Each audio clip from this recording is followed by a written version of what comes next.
ਪੰਜਾਬ ਕਿਵੇਂ ਸਫਰਿੰਗ ਵੱਲ ਤੋਰ ਦਿੱਤਾ ਹੈ ਔਰ ਆਲਰੇਡੀ ਇੱਕ ਕਾਲੋਨੀ ਬਣਿਆ ਪੰਜਾਬ ਜਿਹਦੀ ਰਾਜਧਾਨੀ ਖੋਈ ਹੋਈ ਹੈ, ਜਿਹਦਾ ਪਾਣੀ ਖੋਇਆ ਹੋਇਆ ਹੈ ਔਰ ਜਿਹੜਾ ਇਹ ਕਾਮੇਡੀਅਨ ਹੁਣ ਲਿਆ ਕੇ ਬਿਠਾਇਆ ਭਗਵੰਤ ਮਾਨ, ਉਹ ਕਿਵੇਂ ਫਰਦਰ ਉਸ ਨੂੰ ਸਬਜੂਗੇਟ ਕਰ ਰਿਹਾ ਹੈ। ਪਹਿਲਾਂ ਤਾਂ ਉਦੋਂ ਹੀ ਸਾਹਮਣੇ ਆਇਆ ਕਿ 5 ਰਾਜ ਸਭਾ ਦੇ ਮੈਂਬਰਾਂ 'ਚੋਂ 4 ਉਹਨਾਂ ਦੀਆਂ ਸੀਟਾਂ ਕਰੋੜਾਂ ਰੁਪਏ ਨਾਲ ਨੌਨ ਪੰਜਾਬੀਆਂ ਨੂੰ ਦਿੱਤੀਆਂ ਗਈਆਂ। ਕੇਜਰੀਵਾਲ ਨੇ ਸ਼ਰੇਆਮ ਵਿਦਨ ਫਸਟ 2 ਵੀਕਸ ਜਿਹੜਾ ਇਹ ਕਾਰਾ ਕੀਤਾ। ਕਿਵੇਂ ਭਗਵੰਤ ਮਾਨ ਬਿਲਕੁਲ ਹੀ ਪੰਜਾਬ ਨੂੰ ਜਿਹੜਾ ਫਰਦਰ ਗੁਲਾਮੀ ਤੋਂ ਅਗਲੀ ਗੁਲਾਮੀ 'ਚ ਲਿਜਾ ਰਿਹਾ। Punjab science knowledge sharing agreements with Delhi, the two states will cooperate for framing and implementing public welfare programs in various fields on the basis of reciprocity and mutual benefit। ਇਹ ਤਾਲਮੇਲ ਸਮਝੌਤਾ ਨਹੀਂ ਹੈ, ਇਹ ਅਲਟੀਮੇਟਲੀ 18 ਡਿਪਾਰਟਮੈਂਟ ਜਿਹੜੇ ਪੰਜਾਬ ਦੇ ਨੇ ਉਹ ਦਿੱਲੀ ਦੇ ਨਾਲ ਲਾ ਦਿੱਤੇ ਗਏ ਨੇ। ਜਿਹੜੇ ਪੰਜਾਬ ਦੇ ਵਿੱਚ ਵੀ ਮਿਨਿਸਟਰੀਆਂ ਨੇ, ਮਹਿਕਮੇ ਨੇ, ਕਿਉਂਕਿ ਜਿਹੜੇ ਵਜ਼ੀਰ ਰਾਏ ਨੂੰ ਬਹੁਤੇ ਪਹਿਲੀ ਵਾਰ ਬਣੇ ਨੇ, ਉਹਨੂੰ ਪਤਾ ਹੀ ਨਹੀਂ ਹੈ ਕਿ ਵੀ ਹਕੂਮਤ ਕਿਵੇਂ ਰਨ ਕੀਤੀ ਜਾਂਦੀ। ਉਹਦੇ 'ਚ ਵੀ ਕੇਜਰੀਵਾਲ ਨੇ ਆਪਣੇ ਸਪੈਸ਼ਲ ਜਿਹੜੇ ਯੂਪੀ ਬਿਹਾਰ ਦੇ ਭਈਏ ਨੇ ਉਹ ਦਿੱਲੀ ਦੇ ਆ ਕੇ ਬਿਠਾਏ ਹੋਏ ਨੇ। ਜਿਹੜਾ ਲਫ਼ਜ਼ ਯੂਜ਼ ਕੀਤਾ ਗਿਆ ਜੀ ਸ਼ੇਅਰਿੰਗ ਆਫ ਨੌਲੇਜ, ਇਹ ਅਸਲ 'ਚ ਨਹੀਂ ਹੈ। ਇਹ ਦਿੱਲੀ ਤੋਂ ਸਿੱਧਾ ਜਿਹੜਾ ਰਨ ਕਰਨਾ ਹੈ ਪੰਜਾਬ ਨੂੰ। ਹੁਣ ਇਹ ਇੱਕ ਸਮਝੌਤੇ ਦਾ ਖੋਲ ਬਣ ਗਿਆ। ਖੋਲ ਦੇ ਵਿੱਚ ਤਾਂ ਪੋਲ ਹੈ।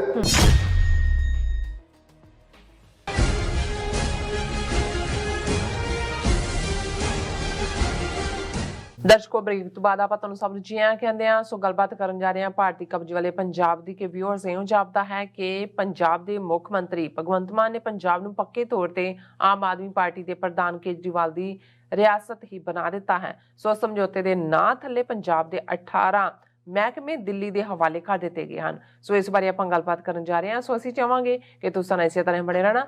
ਦੇਖਣ ਸੁਣਨ ਲਈ, ਲਿਖਣ ਲਈ ਤੁਹਾਡਾ ਸਭ ਦਾ ਬਹੁਤ ਬਹੁਤ ਧੰਨਵਾਦ ਜੀ। ਰਾਜ ਸਾਹਿਬ, ਕੀ ਕਹਿਣਾ ਚਾਹੋਗੇ? ਦੇਖੋ, ਜਦੋਂ ਅਸੀਂ ਈਸਟ ਇੰਡੀਆ ਕੰਪਨੀ ਦੀ ਗੱਲ ਕਰਦੇ ਹਾਂ, ਜਹਾਂਗੀਰ ਲਗਭਗ 1606 ਦੇ ਵਿੱਚ ਤਖਤ 'ਤੇ ਬੈਠਦਾ ਅਤੇ 1608 ਦੇ ਵਿੱਚ ਈਸਟ ਇੰਡੀਆ ਕੰਪਨੀ ਨੂੰ ਥੋੜ੍ਹੀ ਜਿਹੀ ਥਾਂ ਜਿਹੜੀ ਹੈ ਪੋਰਟ ਦੇ ਉੱਤੇ ਆਪਣਾ ਕਿਲ੍ਹਾ ਬਣਾਉਣ ਲਈ, ਥਾਂ ਬਣਾਉਣ ਲਈ, ਵਪਾਰ ਕਰਨ ਲਈ ਦੇ ਦਿੱਤੀ ਜਾਂਦੀ। ਰੈਸਟ ਹਿਸਟਰੀ ਹੈ ਕਿ ਵੀ 1608 ਦੇ ਵਿੱਚ ਇੱਕ ਵਪਾਰੀ ਗਰੁੱਪ ਬਣ ਕੇ ਆਈ ਕੰਪਨੀ ਕਿਵੇਂ ਫਿਰ ਇੰਨੇ ਵੱਡੇ ਸਬ ਕੰਟੀਨੈਂਟ ਦੀ ਮਾਲਕ ਬਣ ਬਹਿੰਦੀ ਹੈ, ਕਿਵੇਂ ਉਹ ਆਪਣੀ ਫੌਜ ਔਰ ਫਿਰ ਲੋਕਲ ਸਾਰੀਆਂ ਕਿਵੇਂ ਜਿਹੜੀਆਂ ਆਪਸ ਦੇ ਵਿੱਚ ਡਿਵਾਈਡ ਲਾਈਨ 1757 'ਚ ਪਲਾਸੀ ਦੀ ਲੜਾਈ, ਕਿਵੇਂ ਸਿਰਾਜੂਦੌਲਾ ਔਰ ਮੀਰ ਜਾਫਰ ਉਹਨਾਂ ਦੇ ਕੀ ਰੋਲ ਨੇ, ਉਹ ਸਾਰਾ ਇਤਿਹਾਸ ਦਾ ਹਿੱਸਾ ਹੈ। ਔਰ ਪੰਜਾਬ ਤੱਕ ਪਹੁੰਚਦੇ ਹਾਂ। ਪੰਜਾਬ ਲਾਸਟ ਸਟੇਟ ਸੀ ਜਿਹੜੀ ਅੰਗਰੇਜ਼ਾਂ ਦੀ ਗੁਲਾਮੀ 'ਚ ਗਈ, ਜਿਹੜੀ ਹੈ 1849 ਦੇ ਵਿੱਚ। ਹੁਣ ਅਸੀਂ ਇਹ ਦੇਖਦੇ ਹਾਂ ਕਿ ਵੀ ਜਦੋਂ ਵੀ ਕੋਈ ਕਿਸੇ ਸਿਸਟਮ ਦੇ ਵਿੱਚ ਵੜਦਾ ਹੈ, ਜਿਹੜੀ ਇੱਕ ਜ਼ਮਾਨਾ ਸੀ ਵੀ ਤੁਸੀਂ ਸਿੱਧੇ ਇਲਾਕੇ ਦੇ ਉੱਤੇ ਫਤਹ ਕੀਤਾ, ਉਹਨਾਂ ਦੇ ਜਿੰਨੇ ਮਾਰ ਮੁਕਾਏ, ਉਹਨਾਂ ਦਾ ਸਮਾਨ ਲੁੱਟਿਆ, ਆਪਣਾ ਜਿਹੜਾ ਹੈ ਉਹ ਤਖਤ ਬਣਾ ਦਿੱਤਾ, ਆਪਣਾ ਸਿੱਕਾ ਚਲਾ ਦਿੱਤਾ। ਪਰ ਇਹ ਪੋਸਟ ਸੈਕੰਡ ਵਰਲਡ ਵਾਰ ਜਿਹੜਾ ਦੁਨੀਆ ਦੇ ਵਿੱਚ ਅਸੀਂ ਅੱਜ ਜਦੋਂ ਵਾਰ ਵੀ ਦੇਖ ਰਹੇ ਹਾਂ, ਹੁਣ ਕੋਈ ਇਲਾਕਾ ਫਤਿਹ ਕਰਨ ਵਾਲੀ ਤਾਂ ਨਹੀਂ ਹੈ। ਰੂਸ ਨੇ ਇੱਕ ਨਵਾਂ ਟਰੈਂਡ ਸ਼ੁਰੂ ਕੀਤਾ ਹੈ ਗ੍ਰੇਟ ਰਸ਼ੀਅਨ ਐਮਪਾਇਰ ਦੇ ਨਾਂ ਥੱਲੇ। ਲੇਕਿਨ ਕੁੱਲ ਮਿਲਾ ਕੇ ਜਿਹੜੀਆਂ ਵੈਸਟਰਨ ਪਾਵਰਸ, ਖਾਸ ਤੌਰ 'ਤੇ ਅਮਰੀਕਾ, ਇਹਨਾਂ ਨੇ ਦੁਨੀਆ ਨੂੰ ਇਵੇਂ ਹੀ ਪ੍ਰਭਾਵਿਤ ਕੀਤਾ ਹੋਇਆ। ਜਿਹੜਾ ਉਹਨਾਂ ਦੇ ਨਾਲ ਨਹੀਂ ਸਹਿਮਤ ਹੁੰਦਾ ਉਹਨੂੰ ਕਿਵੇਂ ਫਿਰ ਆਰਥਿਕ ਤੌਰ 'ਤੇ ਕਿਵੇਂ ਉਹਨੂੰ ਨਿਢਾਲ ਕੀਤਾ ਜਾਂਦਾ। ਸ੍ਰੀਲੰਕਾ ਦਾ ਹਾਲ ਅਸੀਂ ਦੇਖ ਰਹੇ ਹਾਂ ਔਰ ਕਿਸੇ ਹੱਦ ਤੱਕ ਪਾਕਿਸਤਾਨ 'ਚ ਵੀ ਉਸ ਕਿਸਮ ਦੀ ਇੰਟਰਫੇਰੈਂਸ ਸਾਹਮਣੇ। ਔਰ ਜਿਵੇਂ ਸਾਡੇ ਇੱਕ ਵਿਊਅਰ ਨੇ ਲਿਖਿਆ ਕਿ ਜੇ ਇਮਰਾਨ ਖਾਨ ਸਾਹਿਬ ਨੇ ਰਿਜ਼ਾਈਨ ਨਹੀਂ ਕੀਤਾ, ਉਹਨਾਂ ਨੂੰ ਕੋਰਟਸ ਨੇ ਹਟਾਇਆ, ਉਹਨਾਂ ਦੇ ਖਿਲਾਫ ਨੋ ਕੌਨਫੀਡੈਂਸ ਮੋਸ਼ਨ 'ਤੇ ਬੇਸਡ ਜਿਹੜਾ ਹੈ ਉਹ ਇੱਕ ਵੱਖਰੀ ਕਹਾਣੀ ਹੈ ਕਿ ਵੀ ਇੱਕ ਪਾਸੇ ਕੰਸਪੀਰੇਸੀ ਥਿਊਰੀ ਦੀ ਗੱਲ ਹੈ ਅਤੇ ਦੂਸਰੇ ਪਾਸੇ ਪਾਕਿਸਤਾਨ ਦੀਆਂ ਇੰਸਟੀਟਿਊਸ਼ਨਸ ਕਿਵੇਂ ਕੁਛ ਮਾਮਲਿਆਂ 'ਚ ਓਵਰਡੂ ਕਰਦੀਆਂ ਨੇ, ਓਵਰਵਰਕ ਕਰ ਰਹੀਆਂ ਨੇ, ਕੌਣ ਕਿੱਥੇ ਜੁੜਿਆ ਹੋਇਆ ਹੈ। ਇਹ ਜਦੋਂ ਤੱਕ ਤੁਸੀਂ ਦੇਖਦੇ ਹੋ ਕਿ ਭਾਈ ਪ੍ਰਭਾਵ ਤਾਂ ਇਹਨਾਂ ਪਾਵਰਸ ਦਾ, ਸੁਪਰ ਪਾਵਰਸ ਦਾ ਭਾਰਤ ਦੇ ਮਾਮਲੇ 'ਚ ਵੀ ਜੇ ਕੁੱਲ ਮਿਲਾ ਕੇ ਦੇਖਿਆ ਜਾਏ ਅਤੇ ਡਿਕਟੇਸ਼ਨ ਕੌਣ ਕਿੱਥੋਂ ਲੈਂਦਾ ਹੈ, ਇਹ ਕੋਈ ਭੁਲੇਖਾ ਨਹੀਂ ਹੈ। ਕਿਉਂਕਿ ਅਲਟੀਮੇਟਲੀ ਇਹ ਆਰਥਿਕ ਨੀਤੀਆਂ ਦੇ ਨਾਲ ਵਰਲਡ ਬੈਂਕ ਜਾਂ IMF ਇਹ ਇਸੇ ਲਈ ਇਹਨਾਂ ਨੇ ਰੱਖੀਆਂ ਹੋਈਆਂ ਕਿ ਕਿਵੇਂ ਜਿਹੜਾ ਇਨ ਲਾਈਨ ਖੜਾ ਕਰਨਾ ਹੈ ਜਿਹਨੂੰ ਵੀ, ਔਰ ਜਿਹੜਾ ਖੱਬੇ ਸੱਜੇ ਹੁੰਦਾ ਹੈ ਉਹਨੂੰ ਫਿਰ ਕਿਵੇਂ ਜਿਹੜਾ ਉਹ ਬਾਹਰ ਦਾ ਦਰਵਾਜ਼ਾ ਦਿਖਾਣਾ ਜੀ। ਹੁਣ ਇੱਕ ਪਾਸੇ ਤਾਂ ਆਲਰੇਡੀ ਸਿੱਖ ਕੌਮ 15 ਅਗਸਤ 1947 ਨੂੰ ਆਪਣੀ ਆਜ਼ਾਦੀ ਦੇ ਹੱਕ ਨੂੰ ਛੱਡ ਕੇ, ਆਪਣੀ ਆਜ਼ਾਦ ਮੁਲਕ ਦੀ ਆਪਸ਼ਨ ਨੂੰ ਛੱਡ ਕੇ ਇਹਨਾਂ ਦੇ ਨਾਲ ਕਾਂਗਰਸ ਦੇ ਥੱਲੇ ਇੰਡੀਆ ਦੇ ਵਿੱਚ ਜੁਆਇਨ ਕਰਦੀ ਹੈ। ਇੱਕ ਨਵੀਂ ਗੁਲਾਮੀ ਦਾ ਆਗਾਜ਼ 1966 ਤੱਕ ਪਹੁੰਚਦੇ ਆ। ਕਿਵੇਂ ਫਿਰ ਉਸ ਵੱਡੇ ਕੁੱਟੇ ਪੰਜਾਬ ਨੂੰ ਹੀ, ਕਿਉਂਕਿ 32 ਜ਼ਿਲ੍ਹੇ ਪੰਜਾਬ ਦੇ ਸੀ 47 ਤੋਂ ਪਹਿਲਾਂ, ਔਰ ਆਲਮੋਸਟ 12-13 ਜ਼ਿਲ੍ਹੇ ਇੱਧਰ ਆਏ ਈਸਟ ਪੰਜਾਬ ਦੇ, ਉਹਨਾਂ ਨੂੰ ਫਰਦਰ ਕਿਵੇਂ ਟਰਾਈਫਰਕੇਟ ਕੀਤਾ ਜਾਂਦਾ ਹੈ। ਉਹਦੇ ਚੋਂ ਹਰਿਆਣਾ ਕੱਢਿਆ ਜਾਂਦਾ ਹੈ, ਹਿਮਾਚਲ ਕੱਢਿਆ ਜਾਂਦਾ ਹੈ, ਬਾਅਦ ਦੇ ਵਿੱਚ ਚੰਡੀਗੜ੍ਹ ਨੂੰ ਵੀ ਯੂਨੀਅਨ ਟੈਰੀਟਰੀ ਬਣਾ ਦਿੱਤਾ ਜਾਂਦਾ।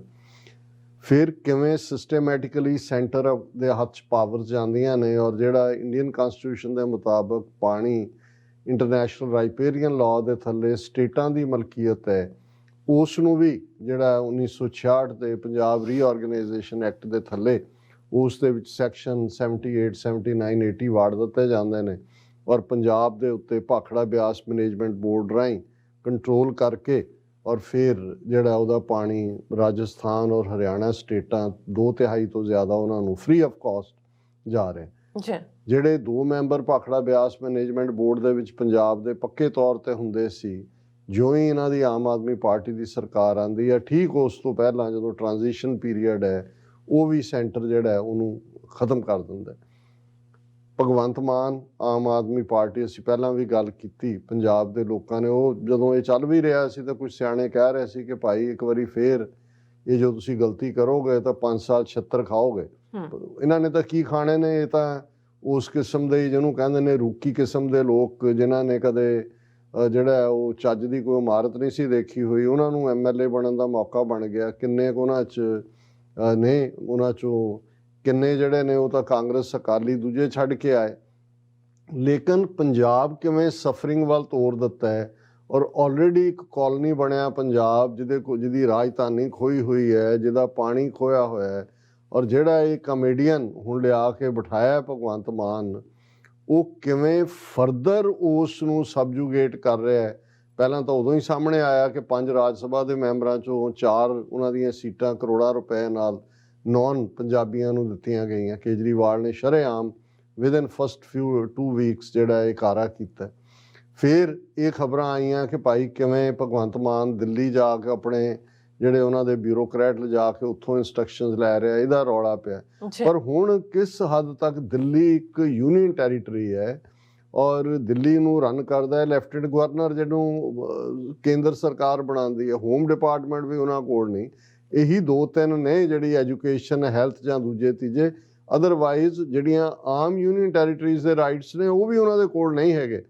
ਤੇ ਇੱਥੇ ਇੱਕ ਫੁੱਲ ਫਲੈਜਡ ਸਟੇਟ ਆਲਮੋਸਟ 3 ਕਰੋੜ ਦੀ, ਜਿਹੜੀ ਕਿ ਜਿਹਦੇ ਕੋਲ ਆਪਣੇ ਸਾਧਨ ਨੇ, ਜਿਵੇਂ ਉਹਨੂੰ ਕਰਜ਼ਾਈ ਕੀਤਾ ਗਿਆ, ਕਿਉਂਕਿ ਜਿਹੜੇ ਸਾਡੇ ਮੁੰਡੇ ਮਾਰੇ ਉਹਨਾਂ ਨੇ ਫੌਜ ਭੇਜ ਕੇ ਉਹਨਾਂ ਨੇ ਕਿਹਾ ਇਹ ਗੋਲੀਆਂ ਦੇ ਪੈਸੇ ਜਿਹੜੇ ਨੇ ਜਾਂ ਫੌਜ ਜਾਂ ਪੁਲਿਸ ਜਾਂ ਸਿਕਿਉਰਿਟੀ ਦਸਤੇ, ਸੈਂਟਰਲ ਰਿਜ਼ਰਵ ਪੁਲਿਸ ਫੋਰਸ ਜਾਂ ਜੋ ਅਸੀਂ ਤੁਹਾਨੂੰ ਭੇਜਿਆ, ਇਹਦਾ ਵੀ ਤੁਸੀਂ ਪੇ ਕਰਨਾ।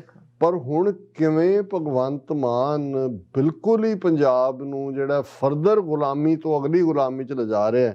ਅੱਜ ਇਹ ਖਬਰ ਸਾਰੇ ਮੀਡੀਆ 'ਚ ਹੈ। Punjab sinus knowledge sharing agreements with Delhi.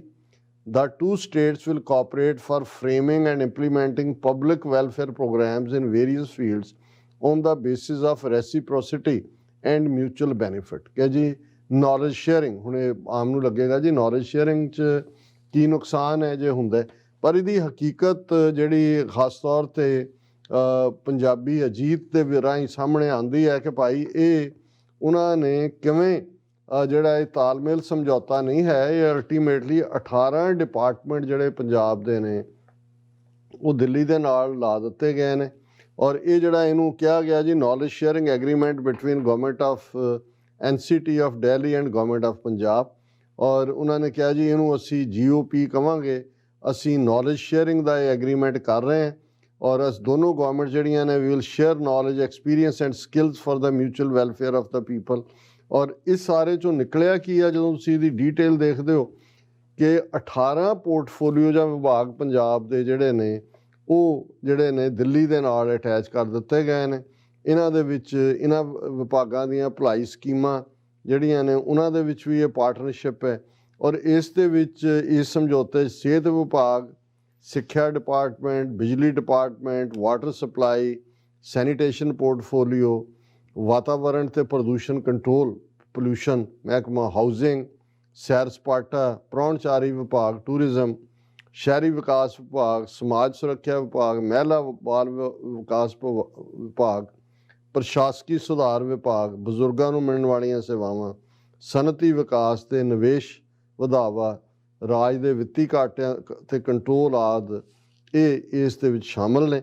ਔਰ ਇਹ ਉਹਨਾਂ ਨੇ ਕਿਹਾ ਜੀ ਕਿ ਪੰਜਾਬ ਤੇ ਦਿੱਲੀ ਮਿਲ ਕੇ ਇਹਨਾਂ ਮਹਿਕਮਿਆਂ ਦੇ ਵਿਕਾਸ ਪ੍ਰੋਗਰਾਮ ਤੇ ਵਰਕਿੰਗ ਪਲਾਨ ਘੜਨਗੇ ਔਰ ਇਹ ਜਿਹੜਾ ਨੇ ਇਸ ਸਮਝੌਤੇ ਦਾ ਖਰੜਾ ਸਾਹਮਣੇ ਆਉਂਦਾ ਹੈ। ਹੁਣ ਇਸ ਤੋਂ ਤੁਸੀਂ ਅੰਦਾਜ਼ਾ ਲਾਓ ਕਿ ਭਾਈ ਪੰਜਾਬ ਜਿਹੜਾ ਇੱਕ ਇੰਡੀਪੈਂਡੈਂਟ ਸੂਬਾ ਹੈ, ਭਾਰਤ ਦੇ ਸੂਬਿਆਂ ਦੇ ਵਿੱਚ ਇੱਕ ਸੂਬਾ ਹੈ, ਉਹਨੂੰ ਐਸੀ ਕੀ ਲੋੜ ਪਈ ਹੈ ਜਾਂ ਐਸੀ ਕਿਹੜੀ ਇਹ ਗੁਲਾਮੀ ਤੁਸੀਂ ਦਿੱਲੀ ਦੀ ਮਤਲਬ ਇਹ ਹੈ ਕਿ ਕੇਜਰੀਵਾਲ ਪਹਿਲੀ ਸਟੇਜ 'ਤੇ ਤਾਂ ਉਹਨੇ ਬਾਹਰ ਆ ਕੇ ਸਿੱਖਾਂ ਨੂੰ ਲੁੱਟਿਆ 2014 ਦੀਆਂ ਚੋਣਾਂ ਤੋਂ ਪਹਿਲਾਂ ਪੈਸਾ ਇਕੱਠਾ ਕਰਨ ਲਈ।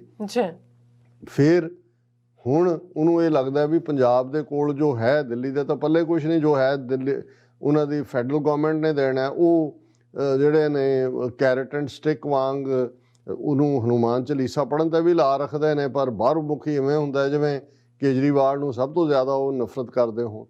ਪਰ ਉਹਨੂੰ ਉਹਦੇ ਹਵਾਲੇ ਪੰਜਾਬ ਕਰ ਦਿੱਤਾ ਹੈ ਕਿ ਭਾਈ ਤੁਸੀਂ ਇੱਥੇ ਜਿਹੜਾ ਦੱਬ ਕੇ ਲੁੱਟੋ।